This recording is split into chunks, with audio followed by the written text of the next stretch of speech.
নমস্কার বন্ধুরা। তো এশিয়া কাপ ২০২৫-এর অন্যতম গুরুত্বপূর্ণ ম্যাচ যেটি খেলা হয় আফগানিস্তান এবং বাংলাদেশের মধ্যে, সেটি বাংলাদেশ জিতে যাওয়ার পর এশিয়া কাপ ২০২৫-এর পয়েন্টস টেবিলে এক বড়সড় পরিবর্তন ঘটে গেছে।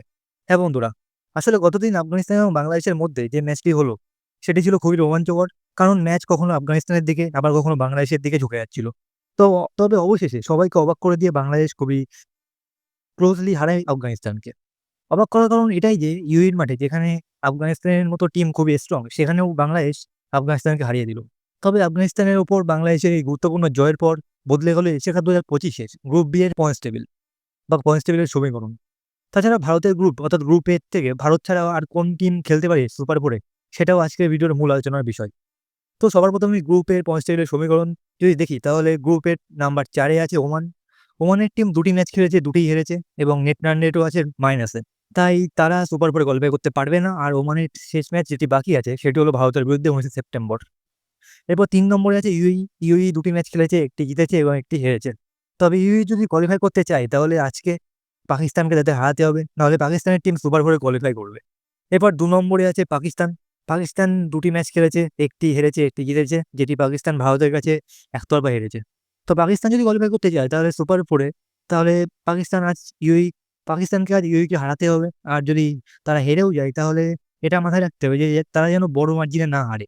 নইলে ইউএই যদি নেট রান রেটে পাকিস্তানকে ছাপিয়ে যায় তাহলে ইউএই কোয়ালিফাই করবে সুপার ফোরে। এছাড়া গ্রুপের নাম্বার 1 টিম হলো ইন্ডিয়া। ইন্ডিয়ান টিম ২টি ম্যাচ খেলেছে এবং ২টি জিতেছে। তাছাড়া তারা অনেক আগেই সুপার ফোরে কোয়ালিফাই করেছে। আর ভারতের যে শেষ ম্যাচটি বাকি আছে সেটি হলো ১৯ সেপ্টেম্বর ওমানের বিরুদ্ধে। এবার দেখে নেওয়া যায় যে গ্রুপ বির পয়েন্টস টেবিলের সমীকরণ নিয়ে। তো গ্রুপ বির পয়েন্টস টেবিলে ৪ নম্বরে আছে হংকংয়ের টিম। হংকংয়ের টিম ৩টি ম্যাচ খেলেছে, ৩টিই হেরেছে এবং হংকংয়ের টিম হলো এশিয়া কাপ ২০২৫-এর গ্রুপ বির ১ম টিম যারা পুরোপুরি এশিয়া কাপ ২০২৫ থেকে বাদ হয়ে গেছে। অর্থাৎ তাদের সফর এখানেই শেষ হয়ে গেছে। এবার ৩ নম্বরে আছে আফগানিস্তানের টিম। আফগানিস্তানের টিম বাংলাদেশের কাছে গতদিন হেরে যাওয়ার পর গ্রুপ বির পয়েন্টস টেবিল আরও রোমাঞ্চকর হয়ে উঠেছে। আফগানিস্তান ২টি ম্যাচ খেলেছে, ১টি জিতেছে, ১টি হেরেছে এবং তারা আছে ৩ নম্বরে। এবং আফগানিস্তানের টিম যদি সুপার ফোরে কোয়ালিফাই করতে চায় তাহলে তাদের শেষ ম্যাচ শ্রীলঙ্কাকে হারাতে হবে বড় মার্জিনে। তারপর ২ নম্বরে আছে বাংলাদেশের টিম।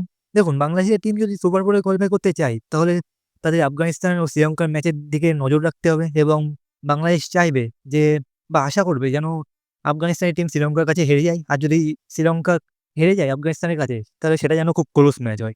যাই হোক, আপাতত বাংলাদেশের টিম ৩টি ম্যাচ খেলে ২টি জিতে, ১টি হেরে ২ নম্বরে আছে পয়েন্টস টেবিলের। এবং গ্রুপ বি এর নাম্বার 1 অর্থাৎ টপ টিম হলো শ্রীলঙ্কা। শ্রীলঙ্কার টিম ২টি ম্যাচ খেলেছে, ২টিই জিতেছে এবং ১টি হেরেছে এবং তাদের যে ১টি ম্যাচ বাকি আছে সেটি হলো আফগানিস্তানের সাথে। তবে শ্রীলঙ্কার টিম আগে থেকে সুপার ফোরে কোয়ালিফাই করেছে, তাই তাদের উপর কোয়ালিফাই করার জন্য তেমন কোনো প্রেশার আর থাকবে না। তো পয়েন্টস টেবিলের অ্যানালিসিস থেকে বোঝা যাচ্ছে যে গ্রুপ এ অর্থাৎ ইন্ডিয়ান গ্রুপ থেকে ইন্ডিয়া কোয়ালিফাই করেছে। তাছাড়া পাকিস্তান এবং ইউইউ কোয়ালিফাই করার চান্স আছে এবং গ্রুপ বি অর্থাৎ গ্রুপ অফ ডেতে শ্রীলঙ্কা বাদে বাংলাদেশ এবং আফগানিস্তানেও কোয়ালিফাই করার চান্স আছে। তবে একটা জটিল সমীকরণ আছে সেখানে। তারপরে আপনাদের কি মনে হয়? ২টো টিম তো কোয়ালিফাই হয়ে গেছে, শ্রীলঙ্কা এবং ইন্ডিয়া। আর বাকি কোন ২টি টিম কোয়ালিফাই করবে এশিয়া কাপ ২০২৫-এর সুপার ফোরে?